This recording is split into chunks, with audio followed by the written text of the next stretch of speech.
আমাদের একদিকে আমেরিকাকে একটা চাপ সৃষ্টি আমেরিকার উপর প্রবল ভাবে যে বাংলাদেশে একটা মিনিমাম ডেমোক্রেসি যাতে ফিরে আসে এবং শেখ হাসিনা দেশে ফিরলে তার যাতে সঠিকভাবে বিচারের নট এ ক্যাঙ্গারু কোর্ট।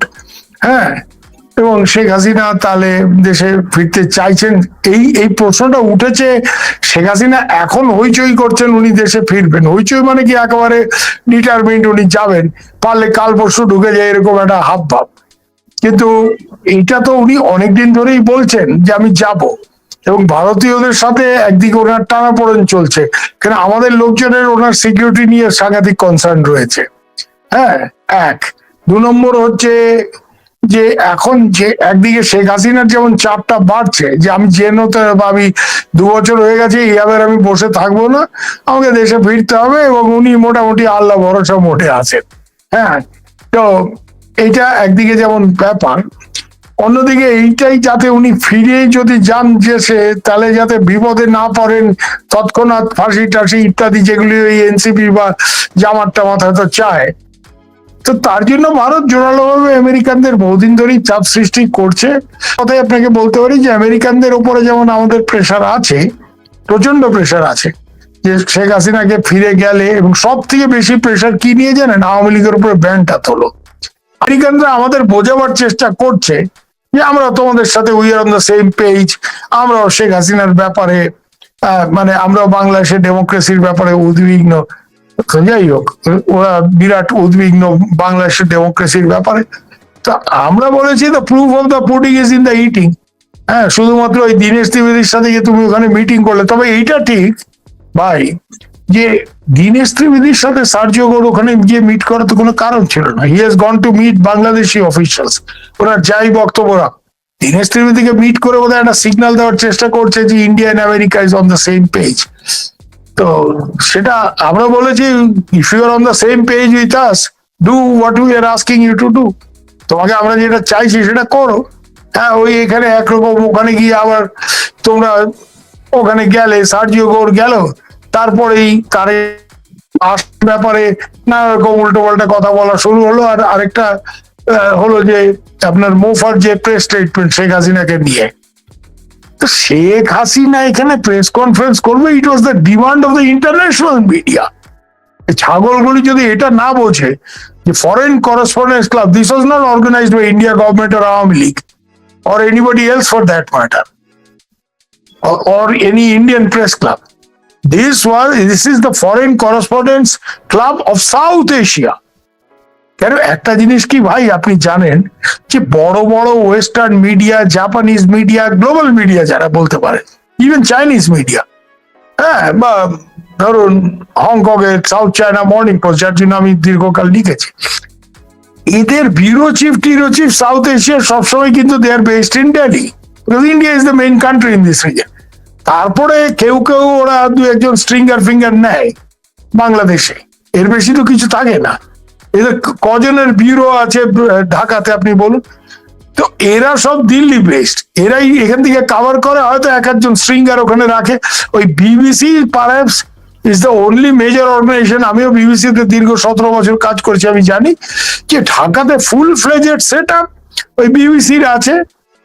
আল জাজিরাও ওই কন্ট্রিবিউটার স্ট্রিঙ্গার দিয়েই চালায়, সিএনএনও তাই। তো ফলে এদের সব মানে ফরেন মিডিয়ার যারা মাস্তানরা এই দক্ষিণ এশিয়াতে, they are all based in Delhi and they are all members of the foreign correspondent club. এর সেক্রেটারি প্রেসিডেন্ট একজন ইন্ডিয়ান। না তো এরা সবাই ভারত সরকারকে দাবি করেছিল যে there is democracy in your country, Sheikh Hasina is a big story. না, ওরা তো পুরো মিডিয়া, ফরেন মিডিয়া তো আর কোনো রাজনীতি না, দে আর জাজিং it from the media perspective. For the media perspective this is a very big story.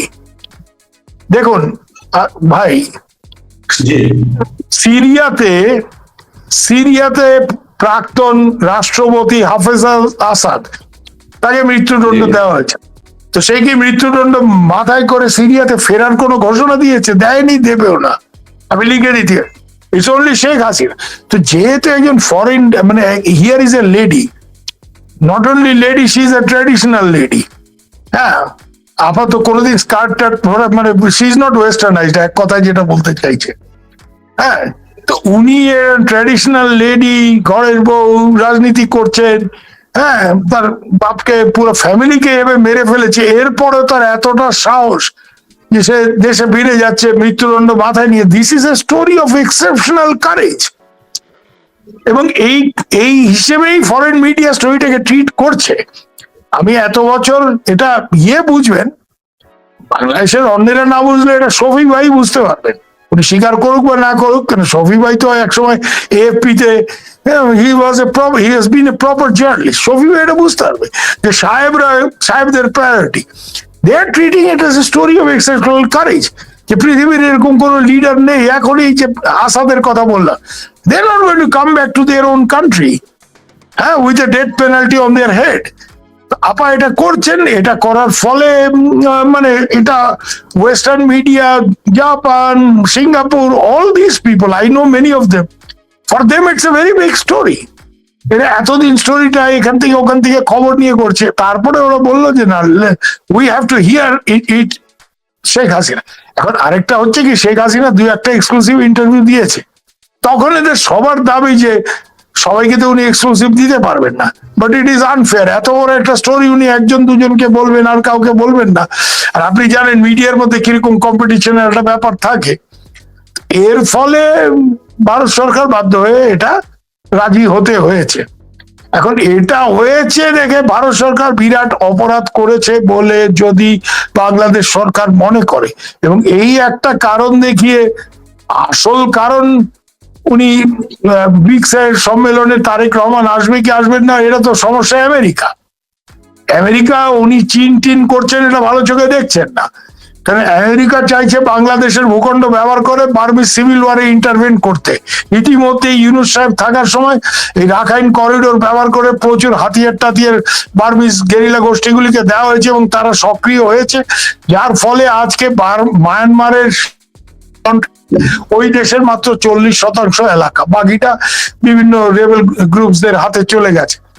America এটা কন্টিনিউয়াস রাখার জন্যই ওরা চাইছে এই রাখাইন করিডোর ব্যবহার করে। এটাকে কাউন্টার করার জন্যই চায়না কিন্তু তারেক রহমানকে বলেছে যে আমরা এইসব প্রজেক্ট করব, পরিকাঠামোগত 12টা প্রজেক্টের কথা বলা হচ্ছে, $9 billion, but the thing has to B extended. China Myanmar economic corridor has to B extended two Bangladesh. দেখুন, আমি একটা কথা খুব ভালো করে বুঝি, আমি চাইনিজদের তো জানি, আমি কলকাতা কুমিং ফোরামে ছিলাম, আই ডেল্ট উইথ দেম। ওরা এই যে এক্সটেনশন অফ দ্য করিডোর, এটা চাইছে বেসিক্যালি আমেরিকান করিডোরটাকে নেগেট করার জন্য, যাতে ওই পথ ব্যবহার করে আমেরিকানরা অস্ত্র মায়ানমারে দিতে না পারে। নাহলে ওইটা করিডোর অ্যাজ সাচ কিছুই নেই। চাইনিজরা যদি পায়রা, Mongla, Anwara, which is near Chittagong, এইসব জায়গাতে প্রজেক্ট করে, অটোমেটিকলি তাদের একটা উপস্থিতি তৈরি হয়। কিন্তু এই করিডোরটা ওরা চাইছে টু নেগেট আমেরিকার প্ল্যান, যেটা রাখাইন করিডোর, যেটা আমেরিকানরা অস্ত্র দেওয়ার জন্য বিক্রি করেছে। আর প্রথমে গালিগালাজ করলো ব্লাডি করিডোর বলে, ওয়াকার সাহেবও পরে আমেরিকানদের খেলা খেলেছেন, প্রমাণ আছে আমাদের কাছে। হ্যাঁ, আমি একটা জিনিস জানবেন যে আমি তো শুধু সরকারি লোকের কথাই না, আমি এই অঞ্চলের যত গেরিলা আন্ডারগ্রাউন্ড গ্রুপ আছে সবাইকেই চিনি। আমি কাজ করতে গিয়ে সবার সাথে যোগাযোগ আমি রক্ষা করি, বিশেষ করে মায়ানমারে। I exactly know how Arakan army is getting their weapons. এর জন্য এখানে একটা বড় জিওপলিটিক্যাল খেলা হচ্ছে, এবং এটা আমেরিকানরা এই যে চীনের সাথে একটু মাখো ব্যাপার না, তারেক রহমানের এটা পছন্দ করছে না, এবং ওরা চেয়েছিল, ওরা চায়নি, তারপরে উনি চীনে গেছেন এত বড়। এখন উনি আমেরিকানদের ঠান্ডা করার জন্য, তারেক সাহেবের অবস্থা হচ্ছে সাম রাখবে না কুল রাখবে।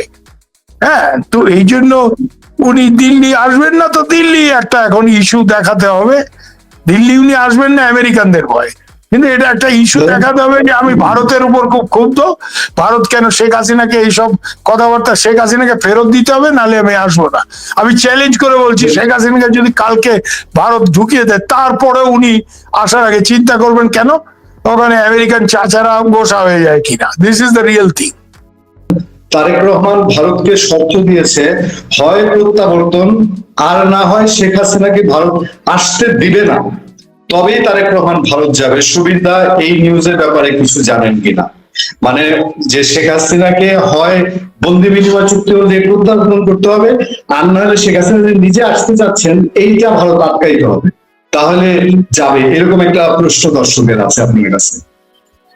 আমি জানি না তারেক সাহেব কোনো কন্ডিশনালিটিস দিয়েছেন কিনা, তবে তারেক সাহেবের যারা সাঙ্গপাঙ্গরা আছেন, খলিল সাহেব আমেরিকার লোক, উনি বেশ কিছুদিন ধরে এই প্রত্যর্পণ চুক্তি নিয়ে একটা হাউমাউ করে যাচ্ছেন। প্রত্যর্পণ চুক্তি নিয়ে ভারতের বক্তব্য খুব clear, Sheikh Hasina did not come here as a wanted criminal, so there is no question of returning her through the extradition process.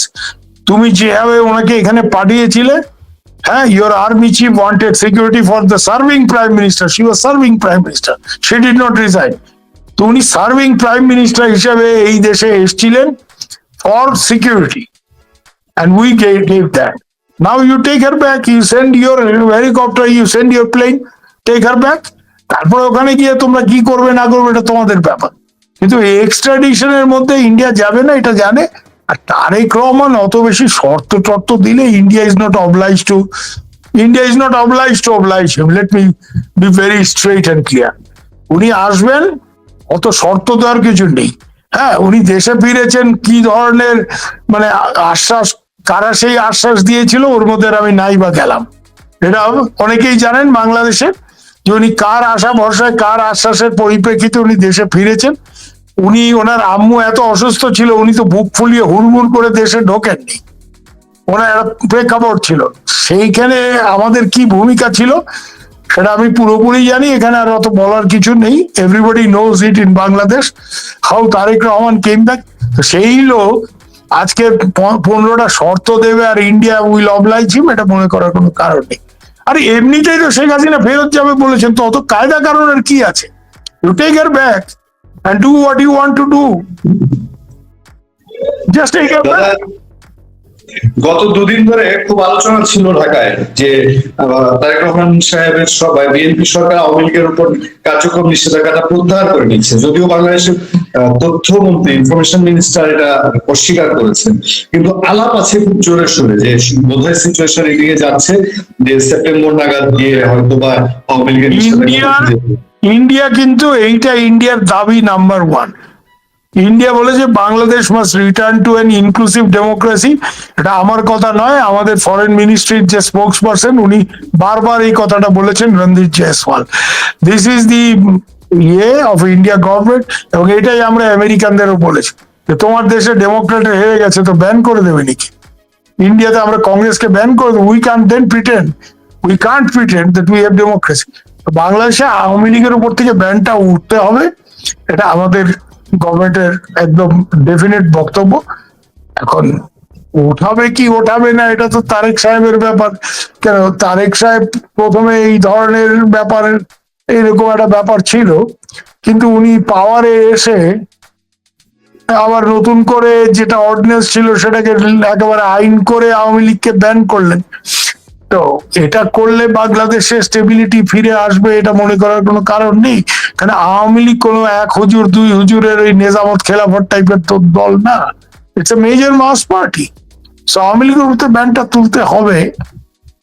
Ultimately না তুললে বাংলাদেশে যে পরিস্থিতি হবে সেটা আপনিও জানেন, আমিও জানি।